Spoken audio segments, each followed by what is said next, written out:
Oi, quartos anos, tudo bem com vocês? A Tiane está aqui hoje para fazer uma aula bem gostosa sobre redação, né? Vocês têm visto aí que nós temos seguido pela apostila, né? As aulas de redação, e nada mais do que justo a gente dar continuidade aí no módulo 2, né? Que nós começamos sobre o que é o que é. Então, nossa produção de texto vai girar em torno da história da esfinge, lembram? Então, vamos dar continuidade? Vejam aí, ó. Na página 34, nós temos a produção de texto. Então, nós montamos na apostila o quebra-cabeça da esfinge, nós lemos a charadinha sobre ela, né? Que ela devora aqueles que não acertam, não é mesmo? Então, agora ele está pedindo o seguinte: observe as imagens, elas retratam esculturas que representam a esfinge, personagem da mitologia grega que você conheceu nas aulas anteriores. Então, lá na mitologia grega, né, como a gente pôde ver, como foi explicado em sala pelas professoras, né, pelas professoras de vocês tiveram a oportunidade de conhecer sobre a esfinge, né, que é esse personagem da mitologia grega aí tão diferente, tão curioso, né? Então, aí está sugerindo o seguinte: converse com sua turma sobre essa criatura mitológica e as diferentes partes do corpo que a compõem. Então, nós vimos lá que ela tem a cauda de cobra, asas, né? Corpo, metade do corpo é mulher, metade é um leão, né? Então, assim, tenta perguntar para o papai e para a mamãe aí, né? Alguns de vocês estão em casa, pergunta para a mamãe e para o papai o que eles acham da esfinge, né? Conta um pouquinho da história que você aprendeu sobre a esfinge, tá bom? E aí vocês vão entrar aí numa discussão gostosa, né? Saber um pouquinho da opinião de cada um, de conhecer a opinião de cada um e o que conhece sobre a esfinge, né? Então, aí na página 35 está assim: a esfinge era descrita como um monstro com um corpo de cão, patas de leão, cauda de serpente, asas de águia e cabeça de mulher. Então, vejam, isso aí está recordando um pouquinho sobre o que nós falamos.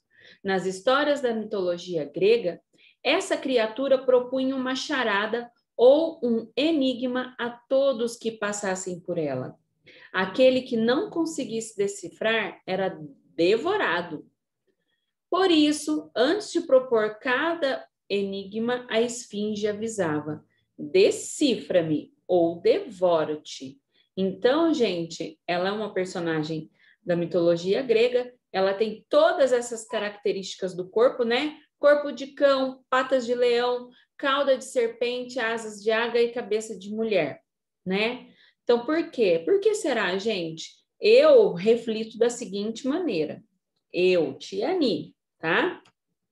Eu penso o seguinte, que ela tem um corpo de cão por ser um corpo mais leve, patas de leão porque são ágeis para capturar, cauda de serpente porque coloca temor em qualquer um, coloca medo em qualquer um, né? Asas de águia para ter agilidade e o voo da águia, o voo tão correto, e a cabeça de mulher. Por quê? Porque lá na mitologia grega, a maioria dos seus personagens, né, tem o corpo de algum ser humano, certo? Então, a cabeça de mulher, porque ela é bela, tá? Então, toda essa criatura precisava ter um rosto belo para atrair as pessoas, certo? Como que vocês farão? Vocês vão completar as frases, né? Descrevendo as partes do corpo da esfinge e o poder que cada uma conferia a ela. Por exemplo, as asas possibilitam que a esfinge, aí vocês vão colocar, voe alto como uma águia. As patas fazem a esfinge correr como, e aí vocês vão colocar o quê? Como um leão, né? A cauda permite que ela voltem um pouquinho nas páginas aí, deem mais uma lida, para que vocês possam completar esta parte, tá? E a cabeça possibilite que a esfinge faça o quê? Ó, né? Então, vocês vão voltar também para poder completar essas frases, tá? Usem a imaginação de vocês também, tá bom? Porque escrever redação nada mais é do que colocar em prática a nossa imaginação, aquilo que nós pensamos, aquilo que nós temos de real, de fantasia e de real em nossa mente. É colocar em palavras aquilo que a gente pensa, tá bom? Então, você vai fazendo, tá certo? Continua. Aí, o que vocês farão? Vamos continuar lendo, porque tem um roteiro aqui para você poder seguir e para você não se perder. Então, você fez a descrição de cada parte do corpo, não fez? Agora, vocês vão usar os poderes conferidos a diferentes partes do corpo nesse ser mitológico e criar uma narrativa de ficção. Nós já falamos na aula anterior o que é uma narrativa de ficção, não é mesmo? Em que habilidades da esfinge serão utilizadas contra você? E daí? Vocês vão colocar essas habilidades da esfinge aí e que vão ser usadas contra você. A história iniciará no instante em que você está dizendo à esfinge que não sabe a resposta. Então, vocês sabem que lá atrás ela faz a pergunta, né? Responda-me ou devoro-te, né? Então, vocês vão falar para ela. Então, naquele momento, respondi à esfinge que não sabia a resposta para o enigma que ela me propôs. Furiosa, ela anuncia que cumprirá a ameaça e vai me devorar. Então, vocês vão continuar essa história desta forma que eu iniciei aqui, certo? Você foge correndo e então começa a perseguição. Olha, já está pronto o início da sua história aí, tá? A esfinge utilizará os poderes das diferentes partes do corpo dela contra você e você lutará para se livrar do risco de ser devorado. Finalize o seu texto contando se conseguiu ou não escapar sem que qualquer ferimento e como isso aconteceu. Aí está falando para fazer na folha avulsa. Eu sugiro fazer no caderno, porque folha solta é o que se perde, tá? Então, façam no caderno para ficar aí todo guardadinho para que a gente possa corrigir depois, tá bom? Depois que terminar essa versão, faça as correções necessárias para garantir a leitura e a compreensão de seu texto. Verifique se... Primeiro de tudo, gente, que eu gostaria de solicitar, eu tenho certeza que todas as professoras fazem a mesma fala com vocês. Redação, depois que você termina de escrever, ela tem que ser lida, relida, né? Porque tem que ser lida e relida. Você foi escrevendo, então você tem que ler o que você escreveu. Tem muitas crianças em sala de aula mesmo que falam assim, tia, acabei. Aí eu falo, leia novamente. Veja se não está faltando nada. Né? Então, é necessário que vocês façam a leitura, tá bom? Do que vocês escreveram. Porque às vezes falta um detalhe, às vezes escreveu palavra errado, né? Então, precisa estar conferindo, tá certo? E aí, vocês vão verificar esses pontos que estão aí. Os acontecimentos estão narrados na sequência solicitada? E aí, pediu para... Vocês escreveram exatamente como foi pedido aí em cima? Né? A ausência de resposta ao enigma e a ameaça que será devorado. Ó, tem um roteiro aí. O início da perseguição, o uso dos poderes de cada parte do corpo da esfinge para alcançá-lo, o que fez para conseguir se livrar de cada um deles, como a perseguição terminou. Então, aí já tem o roteiro do que tem que ter em cada parte do seu texto, tá? O bacana dessa produção de texto é isso, que a apostila, ela já traz um roteiro para você seguir, ela está ensinando a você escrever, por isso que é tão gostoso fazer redação aqui, né? E aí, os diálogos estão pontuados corretamente? Tem ponto final, parágrafo, letra maiúscula, vírgula, 2 pontos, travessão, exclamação, interrogação, vocês têm que pontuar corretamente. As palavras que devem ser escritas com ão e com an foram corretamente grafadas? Ão, do João, do feijão, eu uso quando, gente? Isso quando eu vou escrever palavras no futuro que ainda vão acontecer, fatos que ainda vão acontecer. E o am, que é o am, é do passado. São fatos que já aconteceram, certo?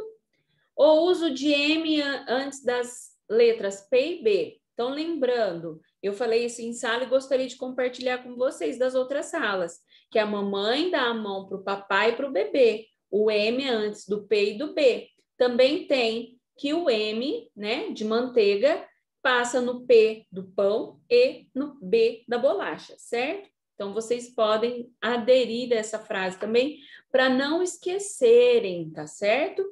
E se a caligrafia está legível? Olha, eu tenho que pegar um pouquinho no pé, né? Porque tem criança que está faltando um pouquinho de capricho, tá bom?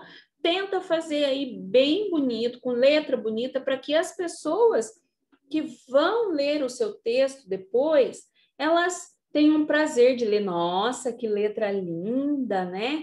Jane Ellen fez muita caligrafia quando criança. E a letra da tia não sai bonita na lousa justamente por isso, porque eu treinei. Então, não é só fazer o caderninho de caligrafia. Vocês têm que treinar. Agora, vocês estão no 4º ano, vocês não têm caderno de caligrafia. Por quê? Porque já está na hora somente de treino e prática. Então, vocês têm que praticar cada vez mais a letra bonita, tá bom? Os meus meninos têm a letra muito bonita, eu gostei de ver, viu? Parabéns, as meninas também, a maioria delas tem também, mas continuem caprichando, que eu sei que vocês são capazes, que vocês são muito empenhados, e ó, essa segunda semana já começou 10, tá bom? Tenho certeza que nas outras salas também tem crianças que estão se empenhando e estão fazendo letras bonitas, tá bom? Continuando então. E aí, o que vocês vão fazer? O para casa. Eu vou até pegar a minha caneta aqui, tá? Deixa eu ver, eu acho que eu vou usar esse aqui na cor verde. Então, o que vocês farão? Vocês vão fazer a lição de casa 8 e 9. Opa, Tianinha aqui. Coordenação 0. Então, 8 e 9. Volte ao primeiro parágrafo da história que você produziu em aula. Acrescente a ele uma nova informação. Então, lembra lá da aula que nós... da história lá que a gente produziu, que vocês estão fazendo aí, né? Vocês estão fazendo. Acrescente a ele uma nova informação, de modo a deixá-lo mais detalhado e completo, tá? Então, vocês vão colocar uma nova informação no parágrafo de vocês. Você pode, por exemplo, apresentar alguma informação sobre o narrador, como ele é fisicamente, o que está pensando ou sentindo diante da esfinge, ou enquanto foge dela. Nossa, naquele momento em que ele fugia, ele se sentia cansado, ele suava muito, tremia as pernas. Então, vocês podem acrescentar novas informações. Não se esqueça de fazer uma revisão da grafia das palavras que acrescentar. Para isso, fique atento às que ainda costuma errar. Consulte o dicionário. Gente, eu tenho um dicionário que vocês podem... Vocês aí, a maioria de vocês tem celular. Quem ainda não tem, vai usar o dicionário físico, tá? Aquele que tem folhas, você tem que aprender a procurar, você tem que ter o hábito de uso, tá bom? Então, você vai pesquisar lá as palavras que você não sabe escrever. No celular tem um aplicativo que chama Dicio, tá? Quem tem o celular, a mamãe pode instalar no dela para vocês usarem também, tá bom? E até é bom para os pais usarem, tá certo? Porque às vezes a gente esquece. Nós adultos também esquecemos, às vezes, como escreve uma palavra, se é com U, se é com L, né? Se é com 2 S, se é com C, se tem acento, se não tem, tá bom? Então, instalem aí o Dício. E quem não tem, vai usar o dicionário normal, aquele que tem folhas, tá bom? 9. Na próxima aula, você lerá o texto para os colegas e ouvirá sugestões para deixar sua história ainda mais emocionante. Você também ouvirá a leitura dos colegas e dará sua opinião sobre como ajudá-los a melhorar seus textos. Então, vocês que não estão indo na escola, que estão fazendo remoto, né, as aulas gravadas, vocês podem fazer o texto e pedir um auxílio para a família, tá? Para fazer a leitura, para ouvir vocês lendo. É necessário que vocês façam leitura em voz alta. Prática de leitura tem que ter muito, tá? Então, façam leitura em voz alta para que você possa ir se treinando, tá bom? Para fazer uma leitura em voz alta na escola, você deve se preparar treinando em casa. Sua tarefa é ler sua história algumas vezes em voz baixa, prestando atenção em cada trecho que você escreveu, prestar atenção aos efeitos que a pontuação dá ao texto e mostrar isso na sua apresentação. Pausas nas mudanças de parágrafos, pausas nos pontos finais, marcar com diálogos com tons de voz diferentes, né? Para cada personagem. Lembra que a Tia Ellen falou em sala de aula que às vezes a gente vai ler. Lembra da caixa de Pandora? Pandora, querida, abra esta caixa, né? Tem um jeito de falar.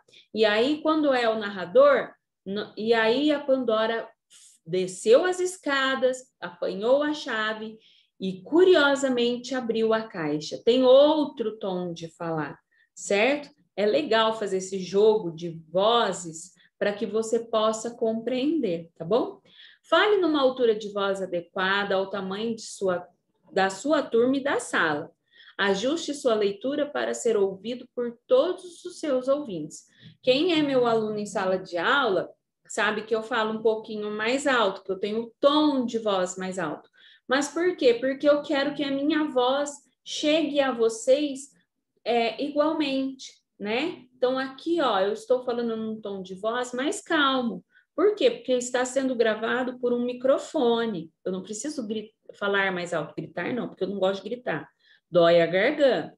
Mas eu não preciso elevar a minha voz, né? Ainda mais na sala de máscara, aí eu tenho que falar um pouquinho mais alto mesmo, tá? Então, vocês farão essas duas atividades, tá certo? Prestem atenção em tudo, siga tudo que a tia falou, que eu tenho certeza que vocês vão arrasar, tá bom? Um beijo e até a próxima aula de redação. Capricha e aí, moçada!